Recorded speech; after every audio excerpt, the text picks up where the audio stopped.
There's a big problem, not just with this bike, but the bike industry. Bikes are advertised as having a certain amount of power, and that's always measured in watts. Now, I've proved by putting bikes on my dyno that some bikes have more power than advertised, some have less.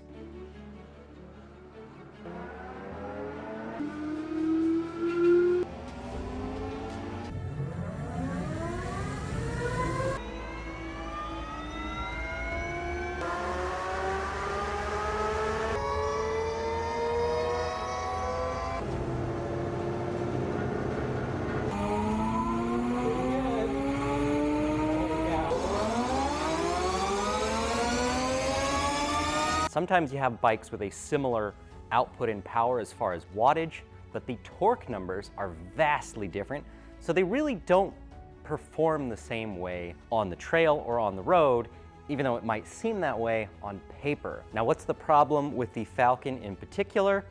It's the fact that we advertise it as a 500-watt bike. The reality is, I put it on the dyno the other day, and despite the 500-watt rating from Bafang, which is where the motor comes from, the peak power output is actually 839 watts. So this bike performs way better than advertised, and I think it's turned off some potential buyers because they want a 750-watt motor. It was just shy of 25 foot-pounds of torque, which is normally a figure we see with bikes in the 900-some watt range. So the torque is a little better than comparable bikes for the same wattage. But to those that say, oh, but the motor really is only rated for a nominal 500 watts, that's the continuous power rating, so you should advertise it that way. I can totally understand that. So realistically, we're not going to change the stock Falcon. It's still going to say 500 watts. We might add that it has a 830 some watt peak power because that is also true, but I didn't want to stop there. So this is a brand new motor that does have more than 500 watts. How much? I actually don't have any idea. I've ridden it, however. Some of the guys at the shop have ridden it. I rode the stock Falcon, I rode this one, and the only thing I can say for sure is that this feels way more powerful. We have turned the very nice, torquey, lightweight Falcon bike into a wheelie machine. The torque on it now is crazy. For those familiar with this particular bike, you may remember that when we first launched, we had an option for a 1,000-watt motor. That was going to be an option for this bike. That never happened. The company supplying us with the motors, which were real, I had one and I tested it on the dyno and I knew that it worked.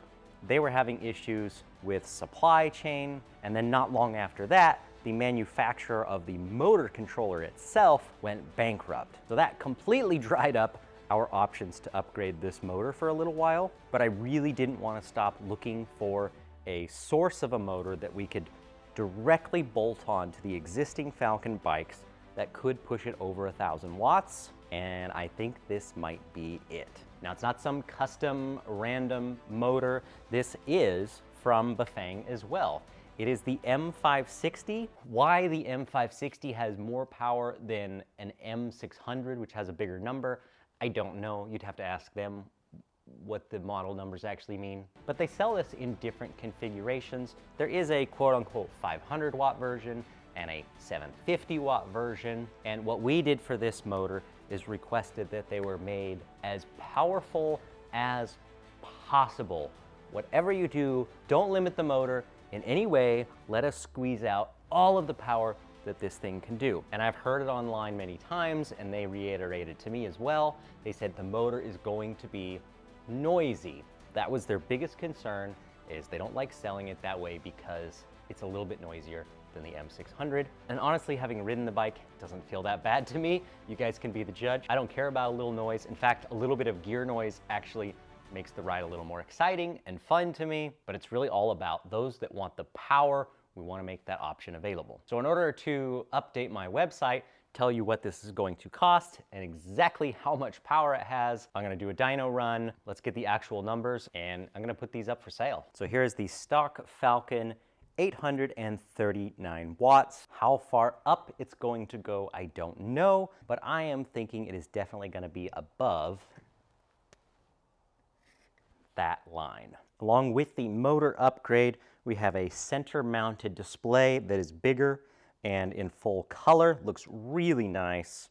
Some new buttons. I don't know which gear is going to give us the best numbers, so I'm going to start in gear 1, and then we'll do a few runs in various gears from there. So this is the lowest gear on our SRAM Eagle 1x12 drivetrain.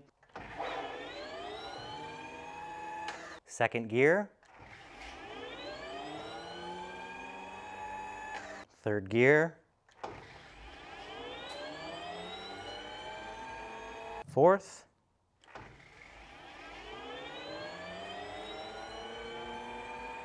Fifth gear.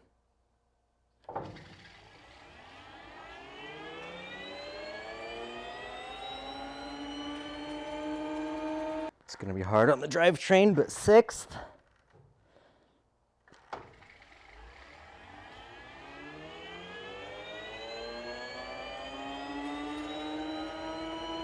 Okay, I ran the battery down a little bit before I got a good number, but I feel comfortable with this. We got 1,174 watts. The first test showed 1,300, but I wasn't sure if that number was really accurate.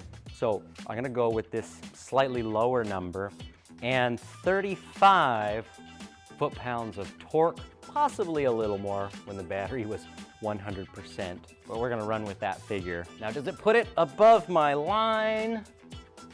It does indeed, by quite a bit.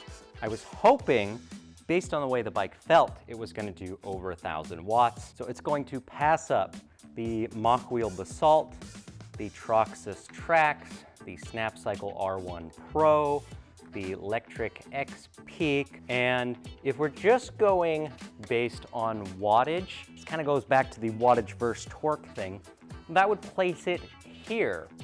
However, this bike, which has 6 watts more based on these dyno runs, has 3 pound-feet less torque. This bike has like 12 pounds less. Just goes to show how far off these torque numbers can be. The Vituvia Tiger, which is quite powerful, over 1,200 watts, 33 pound-feet, still less. The Area 13 Blackbird, great bike, I'm a little biased there.